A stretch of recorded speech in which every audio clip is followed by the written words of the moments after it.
할렐루야. 오늘도 우리와 함께 하신 하나님을 찬양합니다. 하루의 삶 가운데 분주하고 바쁘셨죠. 네. 어떻게 하루가 지나고 이 자리에 서 있는지 눈 깜짝할 새다라고 하는 말이 맞을 것 같습니다. 저도 한 주간 정말 어떻게 지나갔는지 모르게 지나갔습니다. 새벽에 부흥성에 인도하고 돌아오면 또 하루 신방을 하다 보면 또 저녁 때가 되고요. 그럼 밤에 또 그 다음날 새벽 말씀 준비하느라 또 정신없고 그렇게 하루를 일주일을 보냈습니다. 제가 지난 한 주간 동안 부천은 평안의 교회에서 새벽 성회를 인도했습니다. 평안의 교회는 저에게 친정입니다. 제가 24살부터 39살까지 20대를 30대를 15년 동안 섬긴 교회입니다. 거기에서 학교 다니고 거기에서 대학원 가고 거기서 전도사하고 목사 안수까지 받은 교회입니다. 그래서 저에게는 고향 같은 교회죠. 가장 젊은 시절에 가장 뜨겁게 불타올랐던, 그렇게 섬겼던 교회입니다. 제가 안수받은 다음에 목사님께서 저에게 와서 집회 좀 인도해달라고 하셨는데 제가 처음엔 거절했습니다. 그때가 우리 처음 제가 부임해서 하는 특별 새벽 기도의 기간이었어요.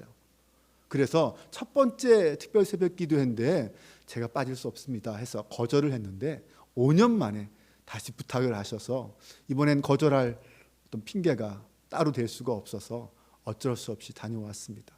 사실 제가 외부에 가서 설교를 하고 온 건 처음입니다. 제 목회 인생 한 30여 년 가까이 되는데 지금까지 처음이에요. 첫 번째 집회를 나갔다 온 거죠.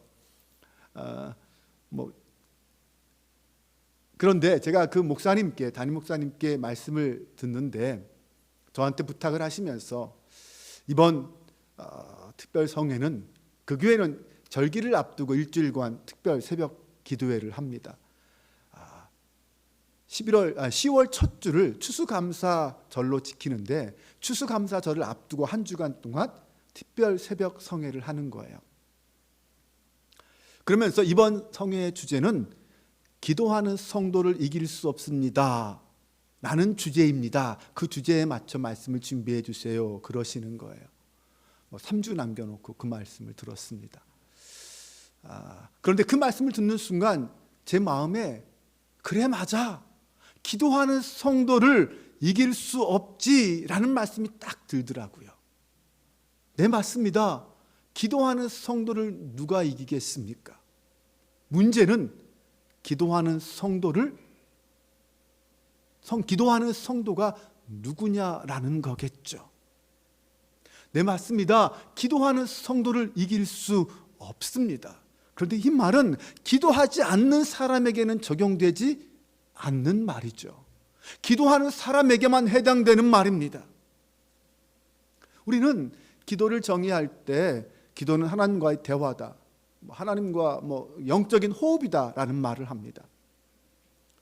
제가 이 기도에 대한 말씀을 준비하면서 오늘 제가 드리려고 하는 이 설교는 오늘 새벽에 그 교회에서 설교했던 내용입니다. 그 새벽 말씀을 우리 성도들과 함께 나누고 싶어서 오늘 말씀을 전합니다. 기도가 하나님과의 대화이고 우리의 호흡이라고 말하는데 결국 그 말의 의미는 뭡니까? 기도는 우리 성도들의 삶에 필수적인 것이다, 반드시 필요한 것이다 라고 말하는 거죠. 다른 말로 말하면 기도하지 않는 성도란 있을 수 없다라는 말입니다. 결국 성도에게 기도는 매일매일의 일상이어야 한다라는 말이죠. 그런데 여러분들은 매일매일 그렇게 열심히 호흡처럼 기도하십니까? 기도가 호흡이라고 말하는데 정말 호흡처럼 기도가 매일매일 잘 되십니까? 잘 안 되는 것 같습니다. 그래서 사람들은 기도가 어렵다라는 말을 하기도 합니다. 어떤 면에서는 정말 기도가 어렵습니다. 어때요? 여러분은 기도가 쉬우십니까? 어려우십니까? 어려워요. 작은 목소리로 쉽다고 생각하시는 분, 우리 교회 그리 있지 않으실까요? 네, 기도 쉽지 않습니다. 저도 여전히 어려운 것 같아요. 그런데 왜 기도가 어려울까요? 그것은 기도를 호흡처럼 쉼없이 지속적으로 해야 한다라고 하니까 어려운 것 같습니다. 어쩌다 한 번은 할 수 있는데 매일매일 하라면 힘듭니다. 우리가 1년에 4번 특별 새벽 기도회를 하는데 그 특별 새벽 기도회만 나오라면 그래도 나올 것 같은데 매일 새벽 기도 나오라? 이건 못 나오겠다. 우리 교회도 그렇잖아요. 반짝 하다가 사그러집니다. 이게 대부분 우리들의 모습이라는 것입니다. 그 사람에게 정말 기도가 진짜 하나님과의 대화가 되어서 하나님과 주고받으며 기쁘게 대화하면 그렇게 하는 것이 즐겁고 정말 시간 가는 줄도 모르고 더 하고 싶어 하지 않을까요? 그런데 문제는 그런 대화가 되지 않는다는 것입니다. 어쩌면 기도는 혼자 열심히 떠들다 그냥 가는 것밖에 되지 않기 때문일 거예요. 네, 웬만한 간절함이 없다면 정말 혼자 나와서 몇십 분 떠들다가 가는 것 정말 힘든 일입니다. 아무나 못해요.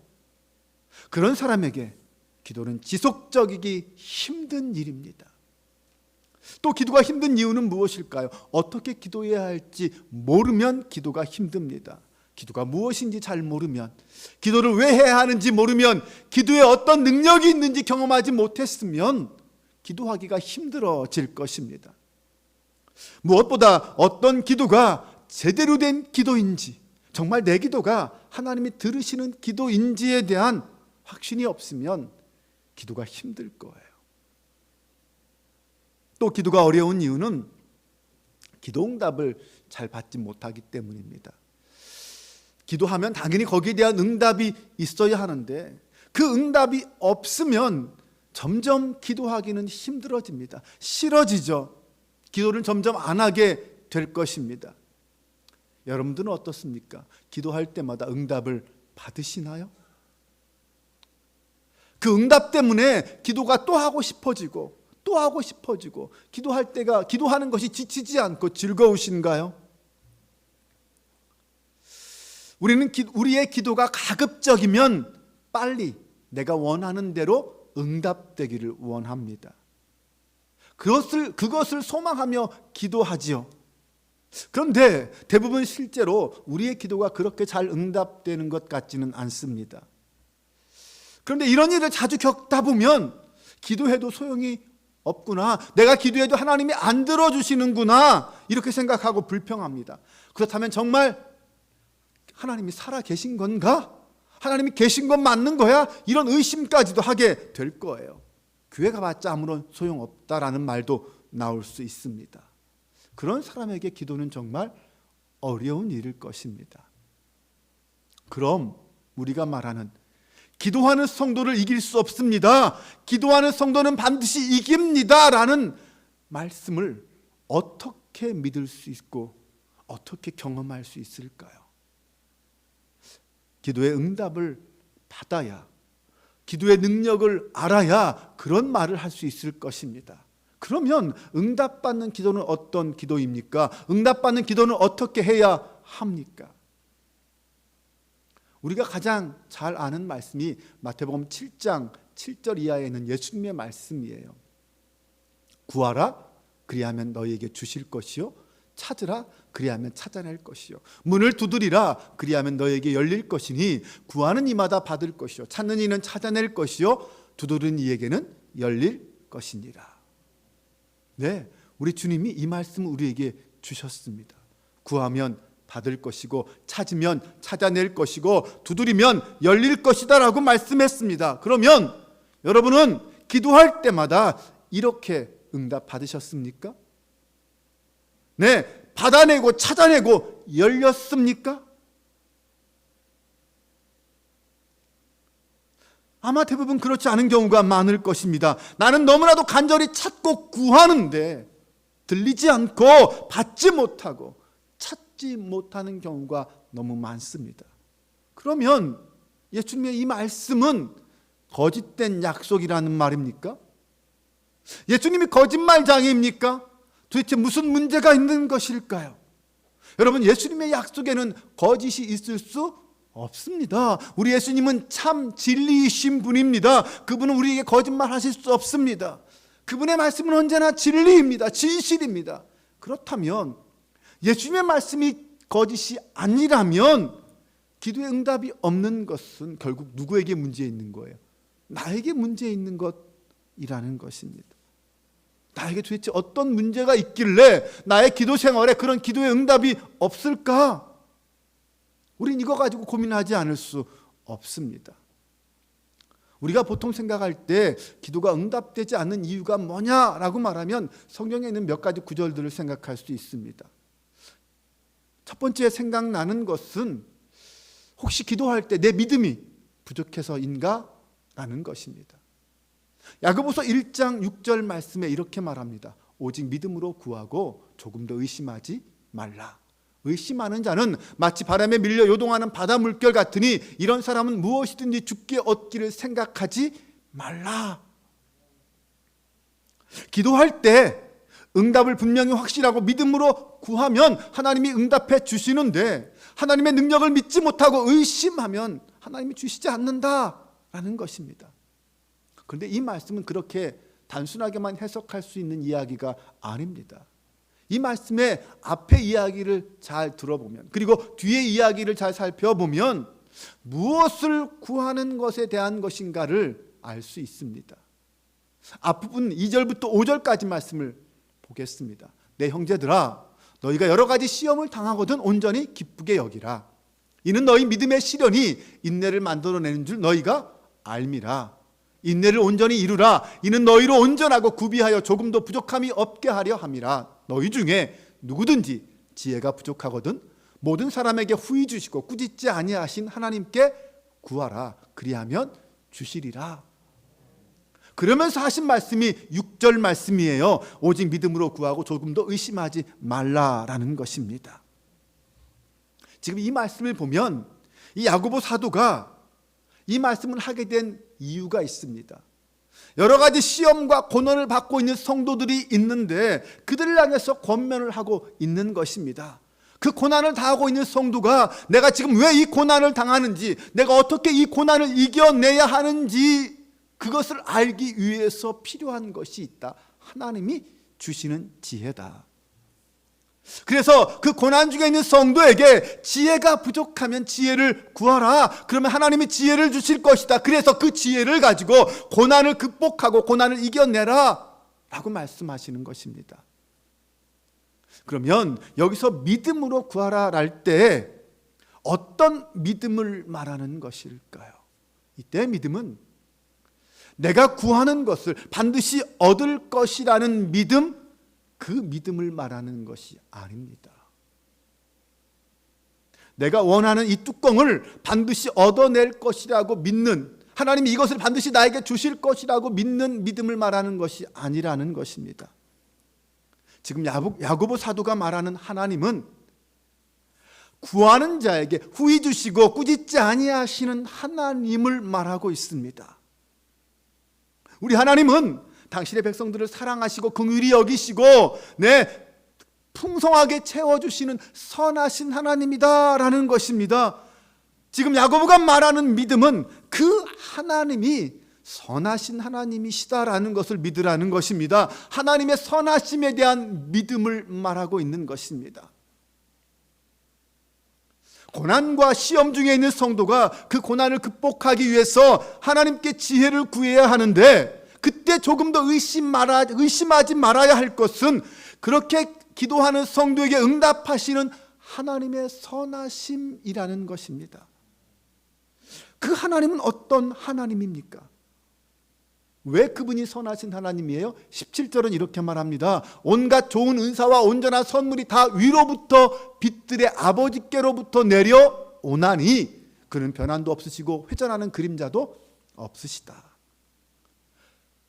우리 하나님이 어떤 분이냐면 온갖 좋은 은사와 선물을 위로부터 우리에게 내려주시는 하나님이십니다.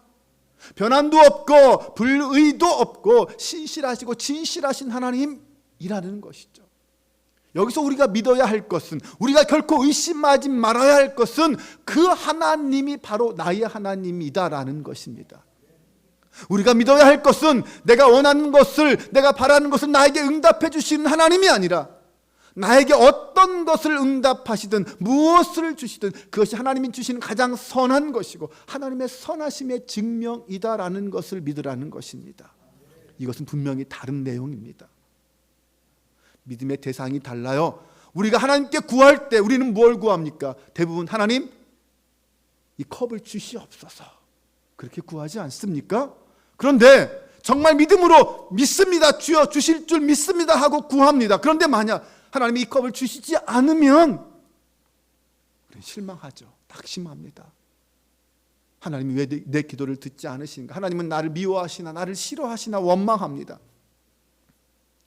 하지만 진정한 믿음은 나의 욕심을 채워주신 하나님을 믿는 것이 아니라, 나의 욕심을 채워주신 하나님을 믿는 게 아니라 나에게 선을 행하시는 하나님을 믿는 것입니다. 나에게 선을 보여주시는, 당신의 가장 선하심을 보여주시는 하나님을 믿는 것입니다. 우리의 믿음의 대상은 하나님이지 이게 아니라는 거예요. 그런데 문제는 그 하나님의 선하심이 나의 필요나 나의 요구와 다를 수 있다는 거죠. 나는 이것을 원하는데 하나님은 이게 아니라 이것을 기대하고 있을 수도 있다라는 것입니다. 때론 그것이 하나님이 요구하시는 것이 실패일 수도 있고 나의 고난일 수도 있다는 것입니다. 그러나 우리에게 닥치는 그 고난과 시련 속에서도 나를 향하신 하나님의 선하심만은 결코 의심하지 말아야 합니다.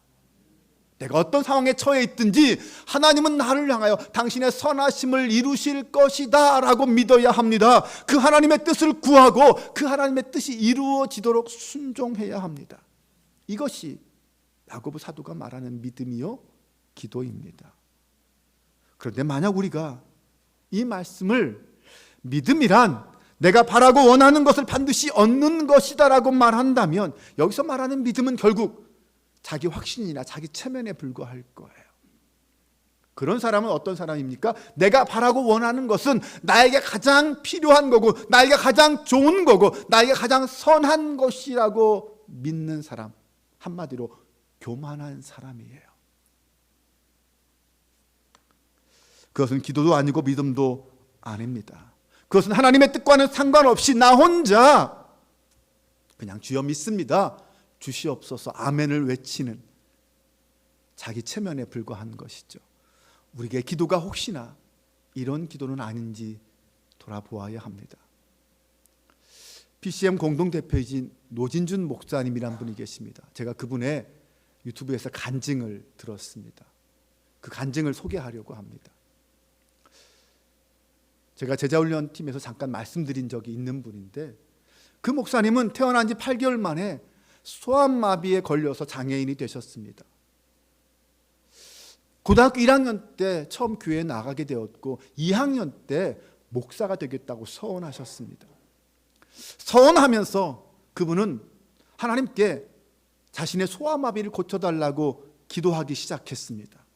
하나님 앞에 훌륭한 목사가 될 테니까 내가 소아마비를 가지고 성도들 앞에 서기가 좀 힘드니까 하나님 이 소아마비를 고쳐주세요 라고 간절히 기도를 시작했습니다.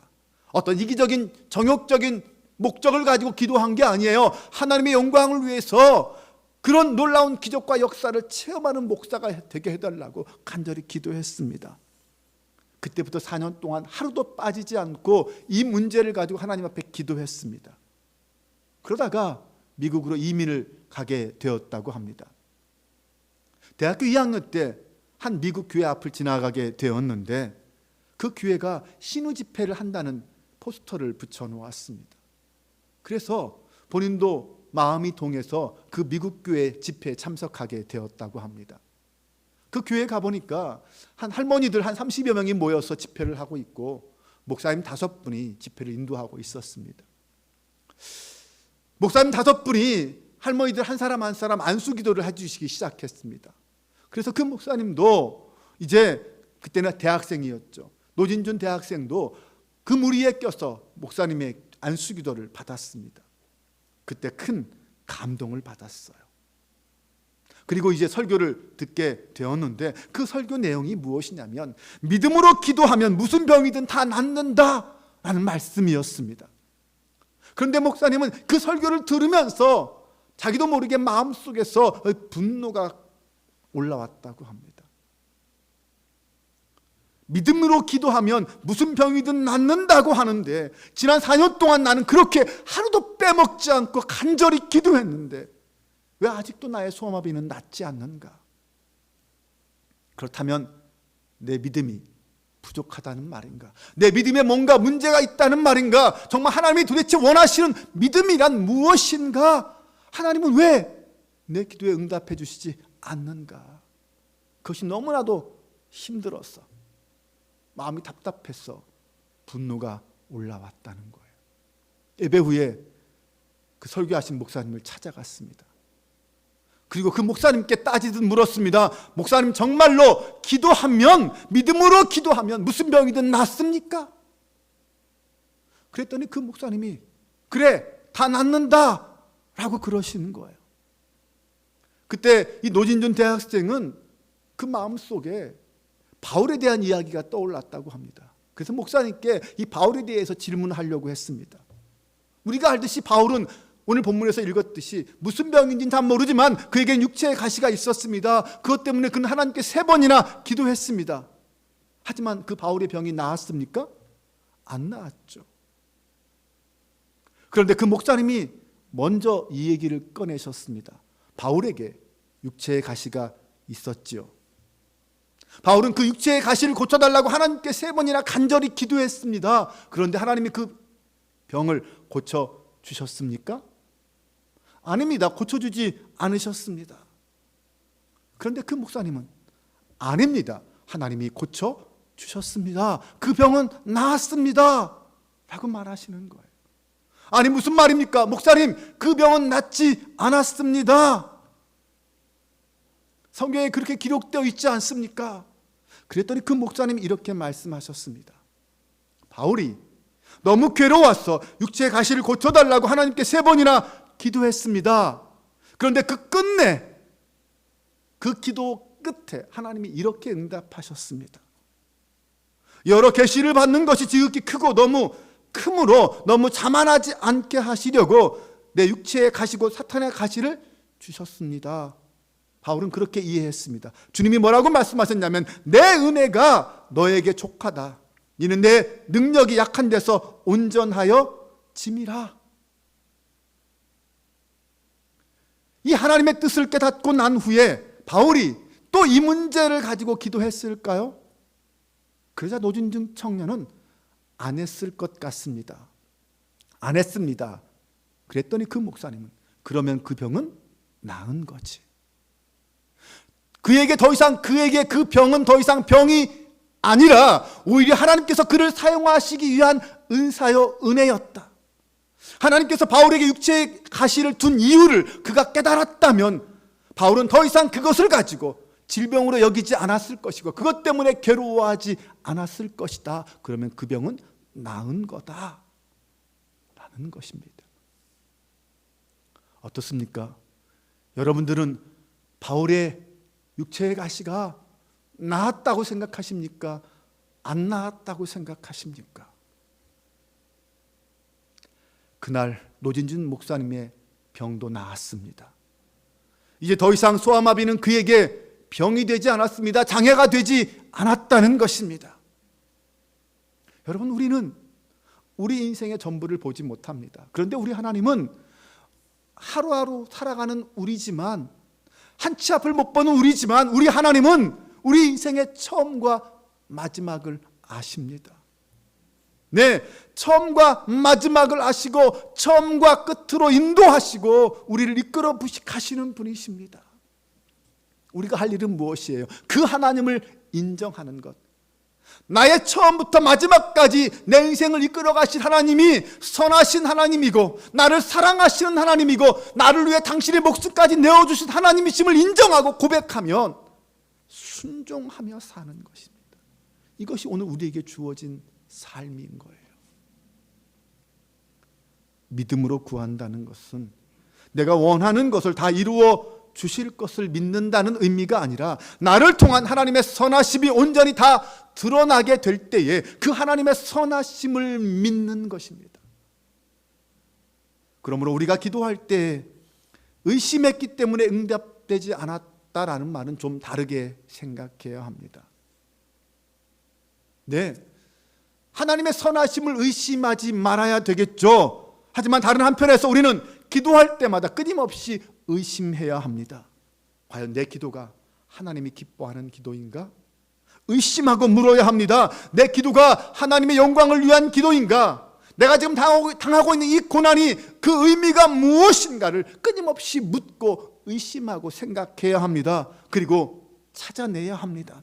그렇지 않고 무조건 문제만 생기면, 제목만 생기면 믿습니다 아멘을 외친다면, 그리고 나의 문제를 의심하지 않으려고 한다면 우리는 기도 응답에 대해서 엄청난 오해를 하고 있는 것입니다. 두 번째로 응답되지 않는 경우는 우리는 이렇게 생각합니다. 내 정성이 부족해서인가? 우리 한국 사람의 정서가 그렇죠. 우리의 정성이 하늘에 닿아야 하나님이 응답하신다고 생각합니다. 우리는 보통 기도가 부족해서, 내 노력이 부족해서, 내 정성이 부족해서 응답이 안 된다라고 생각합니다. 그래서 더 많이 기도하고 더 열심히 기도하고 더 뜨겁게 기도해야 한다고 말합니다. 그럼 우리 하나님은 우리의 기도를 세시는 분일까요? 물론 우리 하나님은 우리가 지속적으로 기도하시기를 원하실 수도 있습니다. 하지만 우리가 몇 번이나 기도했는지 하나 둘 세시면서 우리의 정성이 크니 작으니 따지시는 분은 아닐 것입니다. 누가복음 18장을 보면 불의한 재판관과 과부에 대한 비유가 나옵니다. 그때 예수님께서 항상 기도하고 낙심하지 말아야 할 것에 대한 비유다라고 하시면서 말씀하십니다. 어떤 도시에 하나님을 두려워하지 않고 사람을 무시하는 한 재판관이 있었습니다. 한 과부가 그를 찾아가서 자신의 원한을 풀어달라고 요청합니다. 그런데 재판관이 그 과부의 말을 들어주지 않습니다. 그러자 어떡합니까? 과부가 매일매일 찾아가서 재판관을 귀찮게 합니다. 그러니까 결국 재판관은 내가 하나님을 두려워하지 않고 사람들도 무시하지만 이 과부가 나를 번거롭게 하니까 그 원한을 풀어주리라. 그렇게 하지 않으면 계속 매일매일 찾아와서 나를 괴롭게 할 거야. 이것이 그 비유의 내용입니다. 우리는 이 비유를 이야기하면서 하나님 앞에 끝까지 간구하고 간청하면 하나님께서 우리의 기도를 들어주실 것이다 라고 말합니다.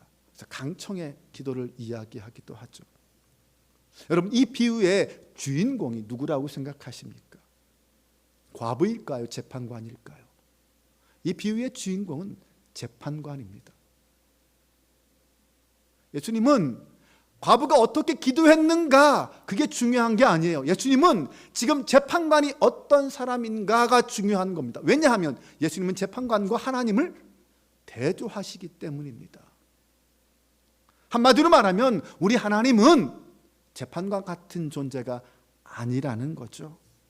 하나님은 불의한 재판관처럼 때를 써야 주시는 분이 아니라는 말입니다.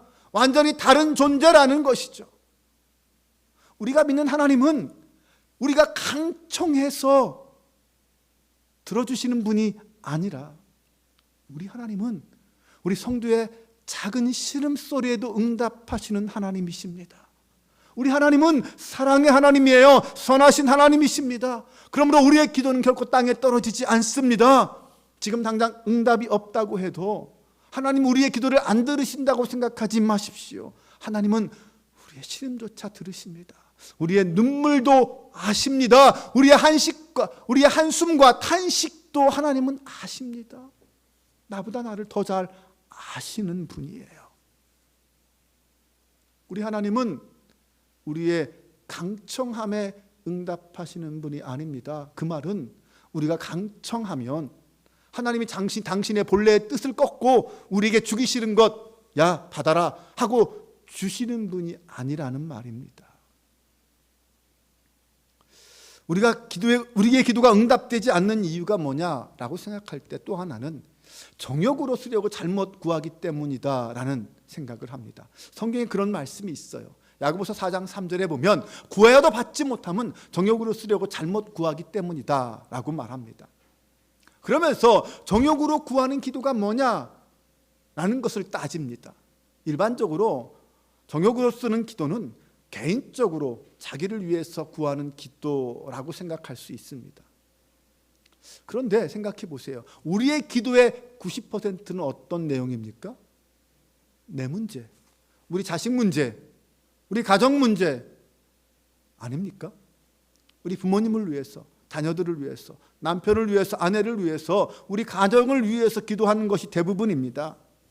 내 일상의 삶에 필요한 것들을 구하는 것이 대부분입니다. 이것은 정욕을 위한 기도는 아니에요. 하나님도, 예수님도 먹을 것을 일용할 양식을 위해서 기도하라고 하셨습니다. 네, 맞습니다. 우리는 마땅히 기도해야 합니다.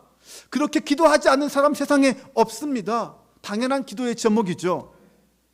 그러면 정욕으로 쓰려고 구한다는 것은, 야고보가 말한 것은 어떤 의미일까요?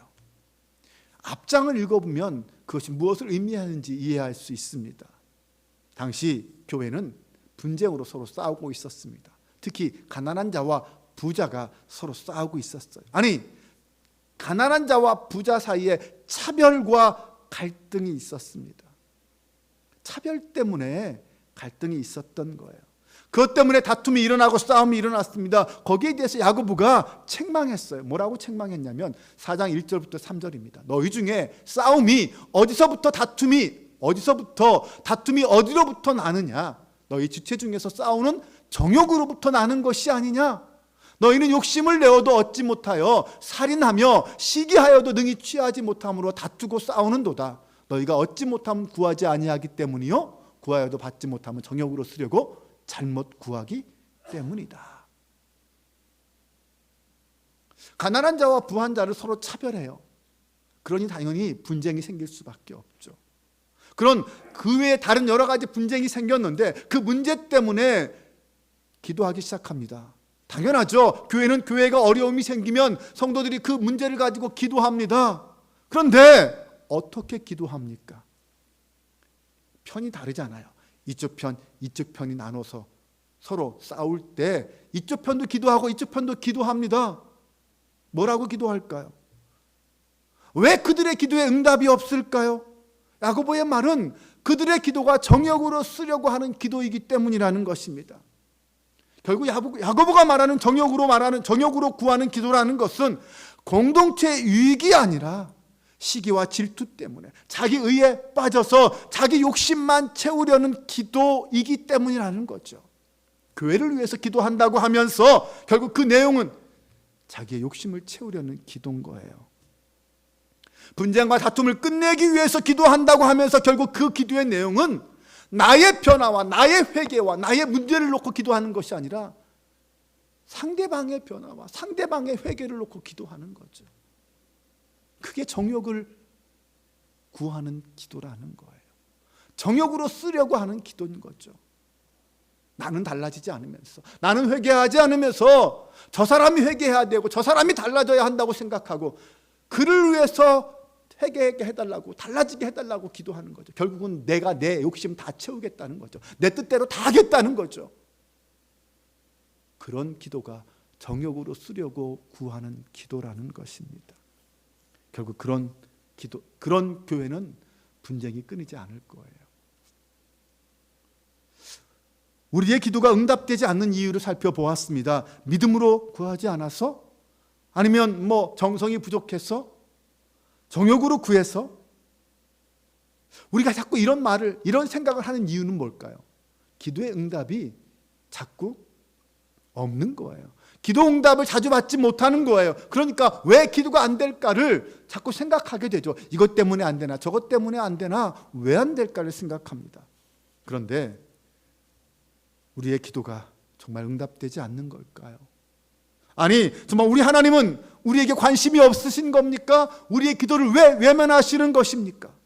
분명히 제가 우리 하나님은 우리의 신음소리에도 응답하신다고 했는데 왜 우리의 기도는 응답되지 않는 걸까요? 외면하시는 걸까요? 무엇이 문제일까요? 마태복음 7장에 보면 예수님께서 이런 말씀을 하십니다. 너희 중에 누가 아들이 떡을 달라 하는데 돌을 주며 생선을 달라 하는데 뱀을 줄 사람이 있겠느냐?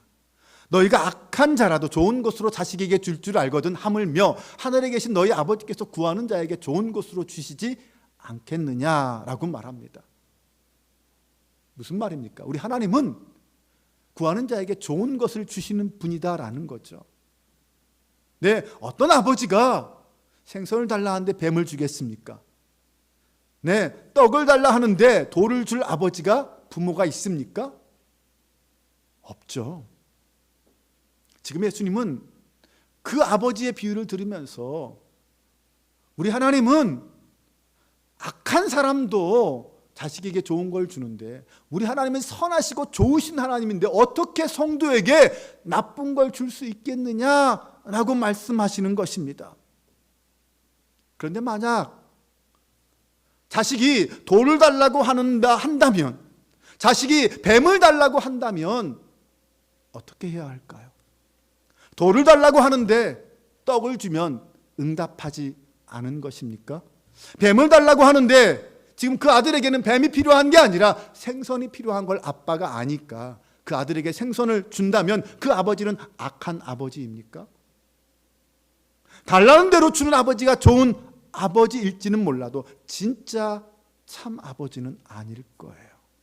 진짜 아버지는 자식에게 정말 필요한 것이 무엇인지 압니다. 그것을 알고 그것을 주는 아버지가 진짜 좋은 아버지입니다. 그런데 만약 자식이 아버지에게 아무것도 구하지 않는다면 어떻게 될까요? 여러분이라면 어떻게 하시겠습니까? 참다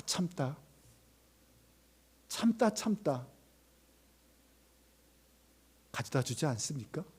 기다리다 아유 저 꼴통 저 멍청이 하면서 결국은 채워주지 않습니까? 왜요? 지금 그에게 그게 필요하니까. 그게 필요하니까. 우리 하나님은 그런 분이에요. 아니 자식이 무엇이 필요한지를 아시고 구하지 않아도 떡을 주시고 구하지 않아도 생선을 주시는 분입니다. 그 좋은 아버지가 우리 아버지예요. 왜요? 우린 아버지의 자식이니까요. 그럼 왜 기도해야 할까요? 그럼 기도할 필요 없는 것 아닙니까? 기도는 말씀드린 것처럼 우리가 무언가를 얻어내는 수단이 아니라 하나님이 원하시는 것을 우리가 무엇인지 깨달을 수 있도록 경험하게 하기 위해서 우리에게 가르쳐 주신 것입니다. 기도를 통해 내가 믿는 하나님이 정말 좋으신 하나님이시구나라는 것을 확인하고 경험하게 되는 것입니다. 그래서 성숙한 성도는 기도를 무엇인가를 얻어내는 수단으로가 아니라 하나님의 뜻을 알고 하나님과 날마다 동행하는 과정으로 만드는 사람입니다. 바울이 육체의 가시 기도를 통해서 하나님의 뜻을 깨닫게 되었고 나를 온전케 하신 하나님의 은혜와 사랑에 도리어 감사하게 되었던 것처럼 우리의 기도가 나의 욕심을 채우기 위한 기도가 아니라 나를 향하신 하나님의 선하신 뜻을 이루어 드리는, 거기에 감사하고 그 하나님과 함께 그 뜻을 향하여 나아가는 그러한 과정이 될 수 있기를 주님의 이름으로 축원합니다. 그때가 되면 우리의 기도는 세상이 감당할 수 없는 기도가 될 것입니다. 정말 그때 우리의 기도는 세상을 이기고 정욕을 이기고 죄악을 이기는 기도가 될 줄로 믿습니다. 그때 우리는 기도하는 성도를 이길 수 없습니다라는 말을 당당하게 외칠 수 있게 될 것입니다. 우리 사랑하는 모든 성도들이, 저와 여러분이 이런 믿음의 기도의 사람이 될 수 있기를 주님의 이름으로 축원합니다. 기도하겠습니다. 하나님은 사랑이 많으신 아버지이심을 믿습니다. 우리의 기도 속에서만 사랑의 아버지가 아니라 나의 삶의 자리에서 우리에게 가장 선한 것을 주시고 우리의 의를 이루시는, 하나님의 의를 이루시는 좋으신 하나님이심을 믿습니다. 하나님의 선하심을 의지하여 예수님의 이름으로 기도합니다. 하나님의 선하심이 나를 통해, 하나님의 능력이 나를 통해 역사하게 하여 주옵소서. 이 땅에서 세상을 이기는 기도의 사람이 되게 하여 주옵소서. 날마다 주님의 음성을 듣는 순종의 사람이 되게 하여 주옵소서. 지금 우리의 삶의 자리는 어쩌면 답답하고 고통스러울지라도 결코 그곳에 하나님이 계시지 않은 곳이 아님을 알게 하여 주옵소서. 하나님은 나의 손을 붙잡고 계시며 나의 신음소리도 듣고 계시는 주님이심을 보게 하시고 나를 향한 선하신 하나님의 계획이 반드시 이루어질 줄 믿고 인내하는 저희가 되게 하여 주옵소서. 오늘도 그 사랑의 주님의 이름을 부르며 기도합니다. 주여, 나를 긍휼히 여겨주시고 응답하여 주옵소서. 여호와께 감사하라. 그는 선하시며 그 인자하심이 영원함이로다. 우리가 믿고 고백하는 그 하나님은 선하시고 인자하신 하나님이심을 믿습니다. 하나님, 우리 가운데 임재하여 주옵소서. 예수 그리스도의 이름으로 기도합니다. 아멘.